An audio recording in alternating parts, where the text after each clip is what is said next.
Hello mga ka-Esterira! So, for today, ayan, nakikita niyo naman, meron tayong isa-swatch. Ayan, ang lipstick from Colourette. Okay, ayan na, Colourette. So, ayan, let's try this. Binigay siya sa akin ni Shira ng aking twinnie. Oh my God, ang ganda ng packaging niya! So, ayun, it's a belated birthday gift to me. Though may binigay naman na siya sa akin, pero dinagdagan pa niya nito, nakakaloka. Bigla na lang siya nagpadala dito sa bahay nito, 'di ba? My only weakness is you. Mga lipstick, grabe, dagdag na sana sa mga collection ko. Nadagdagan ng aking mga babies. So, ito ang shade na Ocean. So, i-try na natin siya. Parang ang ganda pa lang ng color niya sa labas pa lang, no? So, ito siya mga siswang. Parang siyang brownish nude na kinemerald. So, mas maganda siya pag ita-try na natin siya sa ating skin or sa swatch natin siya. Pero mamaya makikita niyo pack na pack yan pag tinry ko na yan sa aking lipstick. So, ayan. At inamoy ko pa. And sis, oh my God, my scent, amoy kape. For me ha, amoy kape talaga siya. So, ayan, mababalik ko pa yung kamay ko para mag-swatch. So, ayan yung mga sis, nahirapan pa ako ipakita, ba diba?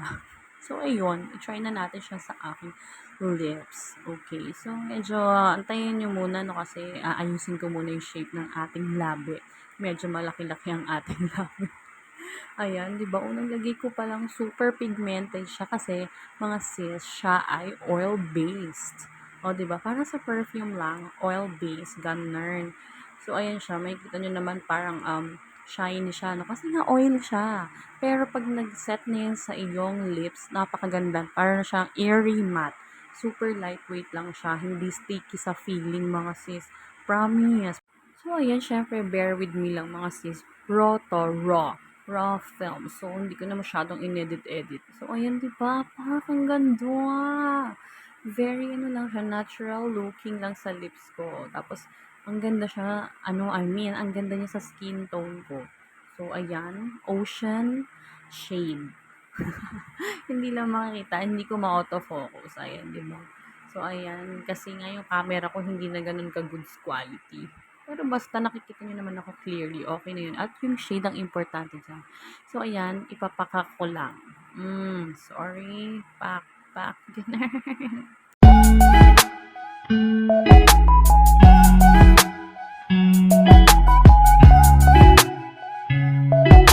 So, ayan mga Jai, burahin na muna natin to para ma-swatch natin yung isang shade na binigay niya. Na-excite ako sa color na yan. Okay, so yung ginagamit ko dyan na pang wipes is pang siya, remove ng makeup ha. Nakita ko lang din yun sa Lazada. So, ayan, tanggalin pa natin yung mga excess. Oh, back. Ready to kiss na mga me. Charing. So, ito na mga sisi. Oh. Hindi pa rin ako tapos sa pagbubura. So, ayan na nga mga sis. Ito na yung other shade. Ang shade niya ay Ellie. Yon. Okay, ayan na siya.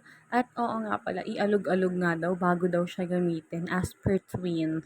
Kasi nga oil-based siya, 'di ba? So, bago mo siya gamitin, i-shake-shake mo lang muna siya. Yan, perfect! So, ayan, aamuyin ko ulit siya, of course. Bango! Para siyang kapeng barako. Para siya yung kape na matapang yung amoy. Oh, yan may extra, sorry naman. O, 'di ba? May pinaabot pa. Ay, nako. Okay, sige. Okay, swatch time. Oh my God! O, 'di ba? Yung pagmumukha ko gulat na gulat kasi nga ang ganda nung shade niya tapos sobrang kulay na kulay mga siswang. O, 'di ba? Very pigmented siya. I love the color mga sis. Mahilig din talaga ako sa dark. So, ayan, syempre, itatry ko muna ulit sa aking lips. Ayan, nabubulo na naman ako. Oh my God, it's been a long time na nag-voice over ako mga sis. So, ayan, wait na lang natin mag-set sa aking lips. Eh! Ang ganda ng shade mga dyan. Ang lakas makamataray. At saka ang lakas mong parang feeling ng lalavan. Ganon. Oh. So, ayan. Arte-artehan na muna natin ng very light. Di ba? So, ayan mga sis, yung isa, yung bigay na sa akin ni twin yan. Ang ganda rin niya. Pero tsaka ko na siya isa-swatch sa inyo. Mas maganda kasi i-swatch ko muna itong dalawa na to, no? Kasi ayoko na tanggalin yung lipstick ko nito, yung suot-suot ko na right now, right at the moment. Kasi super ganda na. So, ayun, shake-shake nyo lang siya ha. So, ayan. O, sige. Sabay-sabay tayong mainis sa sarili ko. Nag-feeling na naman siya. Oh, Pak, sorry. Sino ka dyan, Ruby? Ha? Oh, sorry, sorry. Oh my God, so sorry. Excuse me. Dadaan ang Reyna. Parang sira ulo, no? Di pa rin siya tumigil, no? Ano, sige, sabay natin kutusan tong babae na to. Apaka-arte. So, ayan, dito na magtatapos ang aking Reels vlog, video kineme, or what you call swatch ng Colorette. So, bye na kayo. I was like, damn, you light as a flame. Your mom is the only one that you can blame. You go in bed when you just like.